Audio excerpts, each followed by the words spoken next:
Hello, hello, hello. Welcome, welcome, welcome. I am excited to be here today. Uh, with all the busyness, and I can look back over my week, and I was, so much to do for me, and I'm trying to scale things back.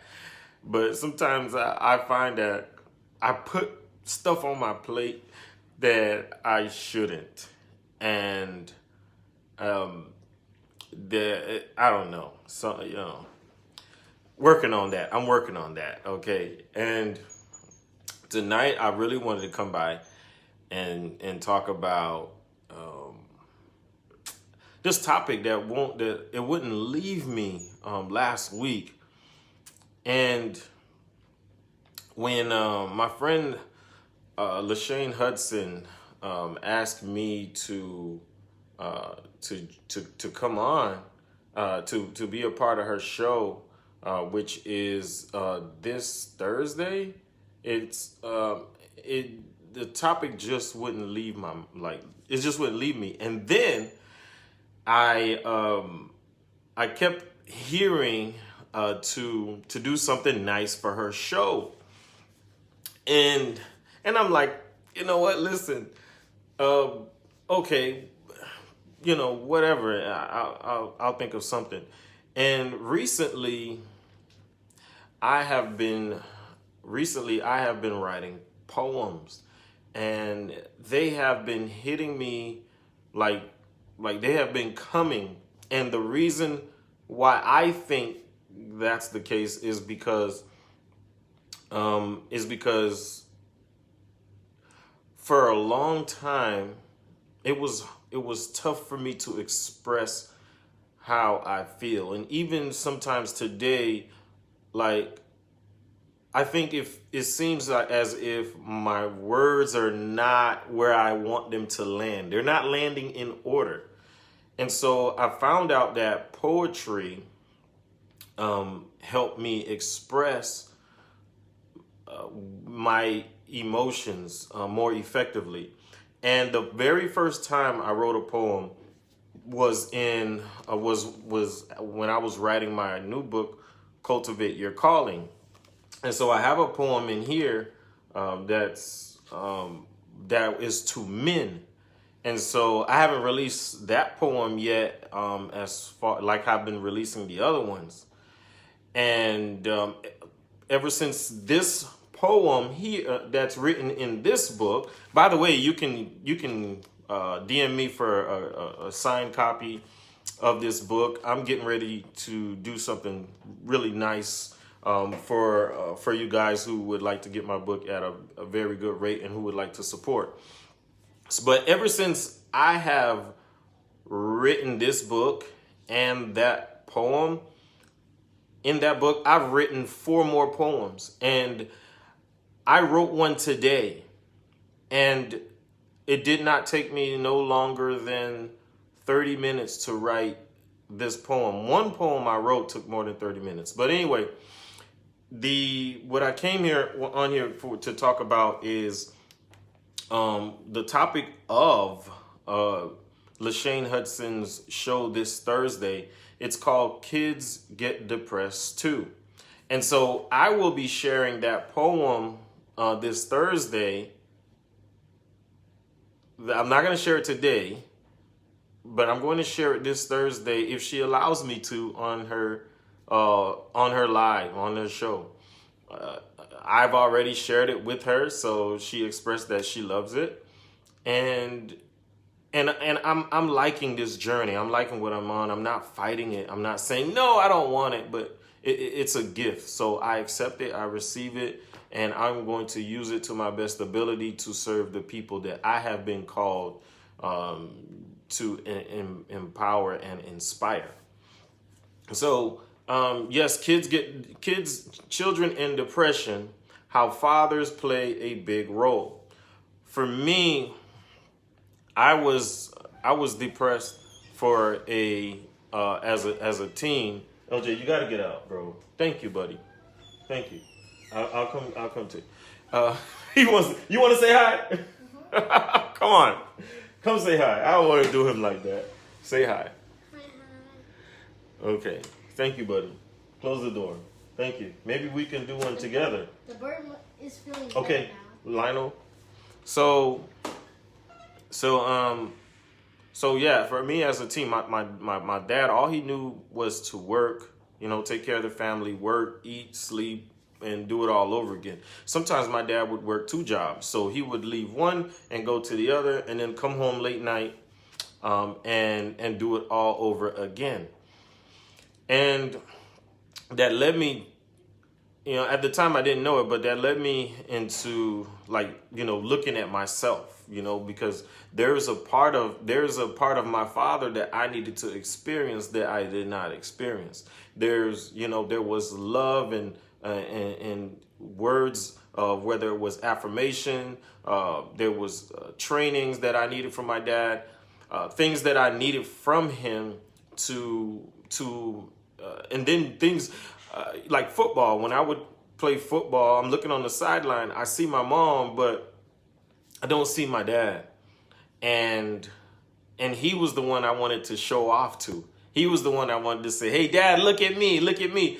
And I found this to be so true with my son. He's always showing off to me. He's always saying, "Dad, look." And because of my 3 daughters, they taught me a lot. And because of my 3 daughters, I've learned from the mistakes I've made with them.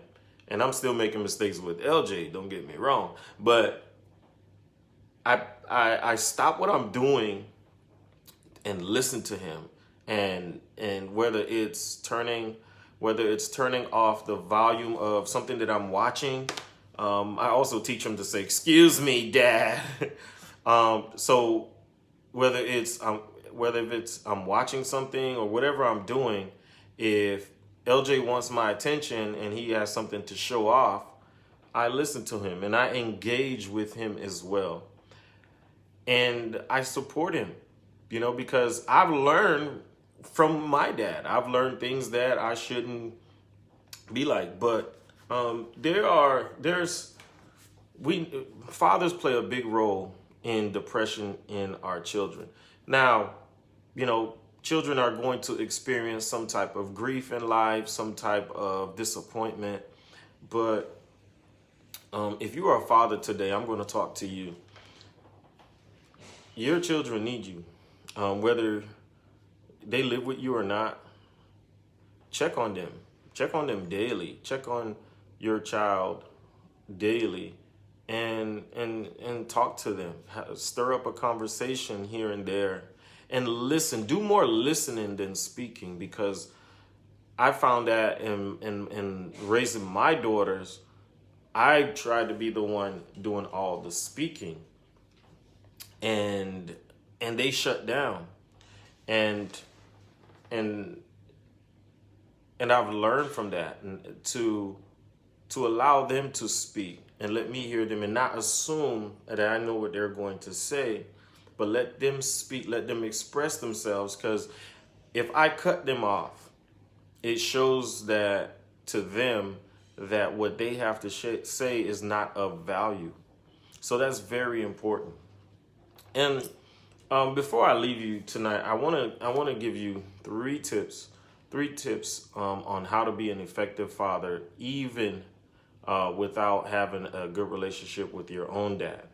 That is a chapter in my book called Cultivate Your Calling. The first step is to forgive. Without forgiveness, forgiving your own father, forgiving whoever have done you wrong in your life, it'll be very difficult to raise children. So you have to let go of the heaviness that you are carrying, because it's very hard to be a father and to carry the burden of people on your back. So forgiveness is key. Letting go for whoever did you wrong, especially your own father, so you don't have feelings of inadequacy of being a father yourself, for feeling like, if I didn't get a dad, they're not going to get me because I don't even know what I'm doing. That is very important for you to let go of the hurt, of the pain, of the disappointments. Yes, you're probably still gonna even feel them or remember. But the key is that you walk and you operate in a space of, like, I'm on this journey of healing. I forgave whoever have done me wrong, and I'm moving on. And the second key is having fun. So the first one was forgive. The second one is fun. Look, have fun. Make it fun with your children. Like my children, they are not funner than me. Is funner a word? They are not more fun than I am. I have more fun to the point where I annoy them. All right. So, we try to have a good time. We work and just busyness of life. Sometimes we can neglect our families, and it's not intentional, but there's a saying that says, if you plan to fail, you fail to plan. And so the key is to plan outings, plan little things. They don't have to be things, places you go and you travel twice a year, once a year, once a week, or once every 2 weeks. Make sure you do something with your children and let them pick out the fun that they want to have as well. Let them have a say-so in the things that you guys want to do. Even if it's something you might not totally enjoy doing, allow them to pick those things that they want to do and see how they interact and see how much joy it brings them. And sometimes you don't have to do too much. Just being in your child's presence, listening to them, just having a great conversation with them, it means the world to them. Also, the last one is, of course, family. Coming together. And for us in my family, we have a family group chat, and sometimes I go in there and I post old photos, and we laugh and we try to make sure that we come together and just be a family, just sit in each other's presence, not trying to force anything, but just being a family, making sure that everyone is there together, and we're talking, engaging, and looking at one another, and just chilling in the moment and having a good time. Like it's not easy being a father,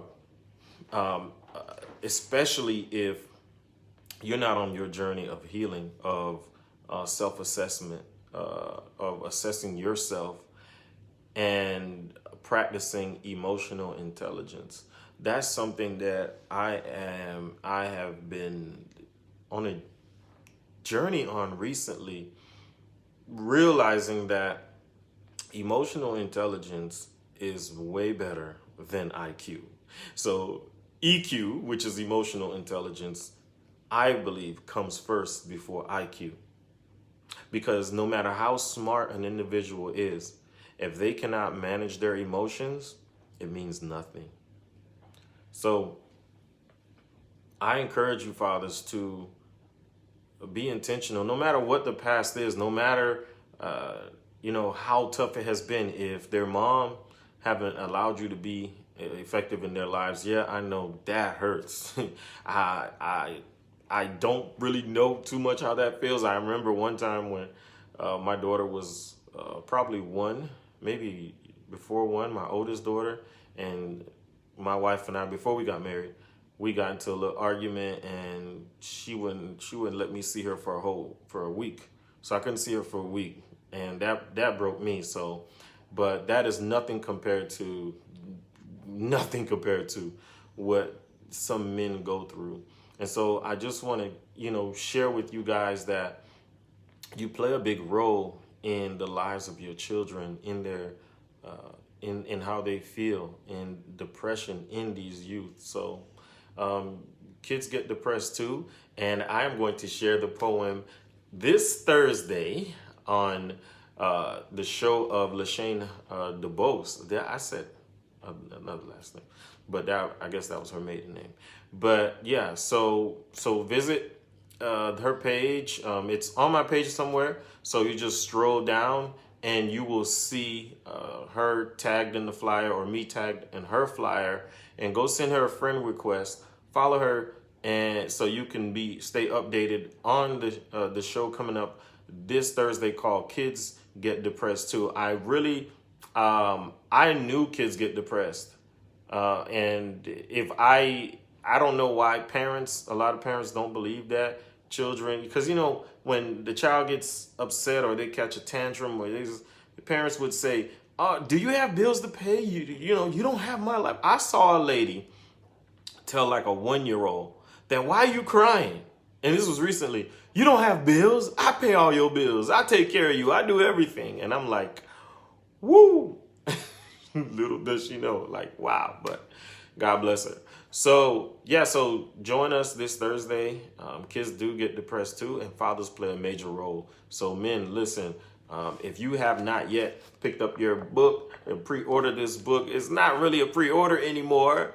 I have a few copies left. So inbox me for yours and I'll send you out your signed copy. I actually, who's this one for? Oh, this one is for Bali. Bali, here's your book.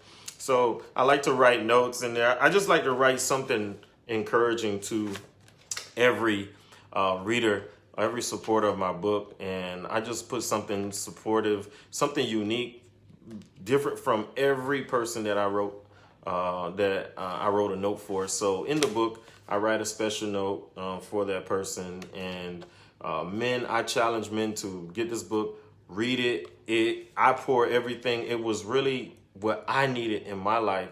And so right now, like, I'm on this journey myself, just going to the next level in cultivating my calling, because I understand that in order for me to be an effective father, an effective husband, an effective leader in my community, I must work on myself. I must work on my emotional intelligence. I must work on, my financial side. I must work on other areas in my life. And if I cannot do that, then I'm going to have a miserable home. And nobody wants that. And then I'll definitely have depressed children. Kids get depressed too. And fathers, you play a major role. So pick up a copy of my book today and watch the show this Thursday. And listen, I'm rooting for you guys. I believe that you can cultivate the call over your life. And even in the crisis, you can walk in your true identity, discover your purpose, and monetize your gift. I'll talk to y'all soon. Thank you for watching.